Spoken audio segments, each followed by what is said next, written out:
Bureaucracy. Bureaucracy is a giant mechanism operated by Pygmies. Honoré de Belge epigrams. To many, the term bureaucracy suggests inefficiency and pointless and time-consuming formalities. In short, red tape.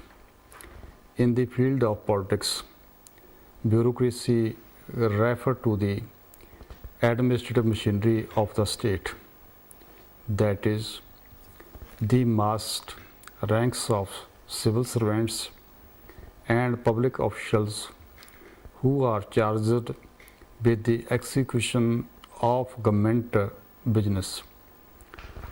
Others follow Max Weber in seeing bureaucracy as a distinctive form of organizations found not just in a government but in all spheres of modern society. What cannot be doubted, however, is that as government has grown and the breadth of its responsibility has expanded, bureaucracy has come to play an increasingly important role in political life. No longer can civil servants be dismissed as mere administrator or policy implements. Instead, they are key figures in the policy process and even sometimes run their countries. A reality of rule by the officials may lie behind the facade of representation and democratic accountability. The organization and control of bureaucracy power is therefore one of the most pressing problems in modern politics and one that no political system has found easy to solve. The central issue examined in this chapter are as follows. Key issues. What is bureaucracy? What are the major theories of bureaucracy? What are the functions of bureaucracy? How are bureaucracy organized? How should they be organized? Why are bureaucrats so powerful and why has bureaucratic power expanded? How successful are bureaucracy controlled? Theories of bureaucracy. The question of bureaucracy engenders deep political passions.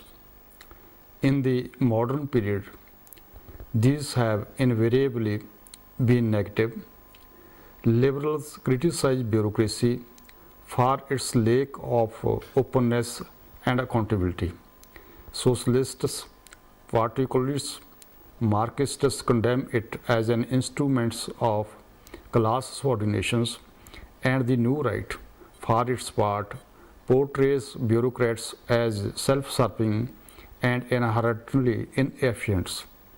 Underlying these contrasting views is deeper disagreement about the very nature of bureaucracy. Quite simply, the term bureaucracy has been used in so many different ways that the attempt to develop an overall definition may have to be abandoned altogether. 1970-84 identified no fewer than 7 modern concepts of bureaucracy. Bureaucracy as rational organizations, bureaucracy as organizational inefficiency, bureaucracy as rule by officials, bureaucracy as public administrations, bureaucracy as administrations by officials, bureaucracy as organizations, bureaucracy as modern society. To some extent, these contrasting concepts and uses reflect the fact the bureaucracy has been viewed different by different academic disciplines. Students of governments, for example, rationally understood bureaucracy in a literal sense to mean rule by the bureau, that is, rule by appointed officials. In consideration on representative governments 1861, 1951, J.S. Mill therefore contrast bureaucracy with the representative forms of government. In other words, rule by elected and accountable politicians in the field of societal bureaucracy has typically been understood as a particular type of organizations, as a system of administration rather than a system of government. Bureaucracy in this sense can be found not only in democratic and authoritarian states but also in business corporations, trade unions, political parties, and so on. Economists, on the other hand, sometimes view bureaucracy as specifically public organizations. They are thus characterized by the fact that being funded thought that the tax system, they are neither disciplined by the profit motive nor responsive to the market pressures. In order to make sense of these various uses, their contrasting theory of bureaucracy will be examined. Bureaucracy as a rational administrative machines, bureaucracy as a conservative power block, bureaucracy as a source of government oversupply, role of bureaucracies and functions of bureaucracies. On the face of it, bureaucracy fulfill a single but vital functions. Their primary concern is with the execution and enforcement of the laws made by the legislature and the policies decided by the political executive. Indeed, while other functions of government such as representation, policy making, and interest articulations are carried out by a variety of institutions, policy implementation is solely the responsibility of civil servants, albeit working under their political master. Moreover, the Bavarian model of bureaucracy as rational and objective machines appears to divorce the administrative world from the political world. In this view, bureaucrats are seen simply so cogs in a machine as a reliable and efficient administrator operating within a fixed hierarchy and accordingly to clearly defined rules. The reality is very different. Despite their formal subordinations and impartiality, bureaucrats exert considerable influence on the policy process and thus fulfill a number of key functions in any political system. The most important of these functions are the following: carrying out administrations, offering policy advice, articulating and aggregating interests, maintaining political stability.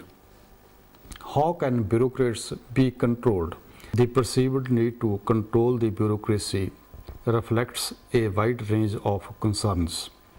Most importantly, unchecked bureaucratic power spells the demise of representative and responsible government. For political democracy to be meaningful, appointed officials must in some way be accountable to politicians, who in turn are accountable to the general public. Indeed, one of the long-standing criticisms of liberal democracy is that behind the facade of party competition and public accountabilities lies the intentional power of bureaucrats who are responsible to none. Guarantees against corruptions, maladministrations, and the arbitrary exercise of government power must therefore be established. Political control is also required because of the need to promote efficiently in a bureaucracy that may be bent on maintaining its professional comforts and material security, and because of the need for administrative coordinations to resist the centrifugal pressures of departmentalism.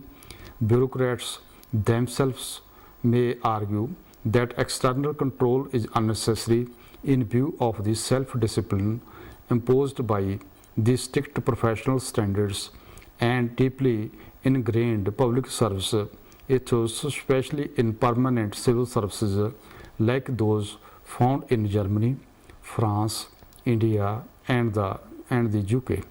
On the other hand, such a civil service culture may be part of the problems rather than part of the solutions. It may entrench of lofty arrogance based on the belief that bureaucrats know best. The principal forms of control over bureaucracies can be classified as follows: the creation of a mechanism of political accountability, the politicizations of the civil service, the constructions of counter bureaucracies. Summary and conclusion. The term bureaucracy has been used in a number of ways. Originally, it meant rule by officials as opposed to politicians. In the social science, it is usually understood as a mode of organizations. Modern political analysts, however, use the term bureaucracy to mean the administrative machinery of the state. Bureaucrats being no elected state officials or civil servants who may or may not be subject to political control. Three major theories of bureaucracy have been advanced. The Bavarian model suggests that bureaucracy is a rational administrative machine, the characteristics form organization in a modern society. The conservative power block model emphasizes the degree to which the bureaucracy reflects broader class interest and can resist political control. The bureaucratic oversupply model emphasizes a tendency towards big government caused by the pursuit of clear self-interest on the part of civil servants. The core function of the bureaucracy is to implement or executive law and policy through the administration of government business. However, civil servants also play a significant role in offering policy advice to ministers, in articulating and aggregating interest, especially through links to client groups, and in maintaining political stability and continuity when there is a change of government or administration. Bureaucracy have rationally been ground on the basis of purpose of function. Hence, their division into departments, ministers, and agencies. The degree of centralization or decentralization within them varies considerably. Modern trends, however, are towards the divorce of policy making from policy implementations and the incorporation of private sector management techniques, if not outright privatizations. There is a concern about bureaucratic power because of the threat it poses to democratic accountability. The principal source of bureaucratic power include the ability of civil servants to control the flow of information and thus determine what their political master know. The logistical advantages that they enjoy as permanent and full-time public officials and their status as expelled and custodians of the national interest.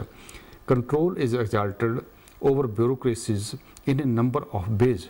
Mechanism of public accountability to ministers, assemblies, the courts of ombudsman can be established. The civil services can be politicized so that it shares the ideological enthusiasm to provide an alternative source of advice and to strengthen the hands of elected politicians. Questions for discussions. Do bureaucrats really run their countries? Can a clear distinction be drawn between making policy and offering policy advice? Can civil servants ever be politically neutral? Are public bureaucracy inherently inefficient? Do the benefits of a politically committed civil service outweigh costs? What are the most effective mechanisms for controlling bureaucratic power?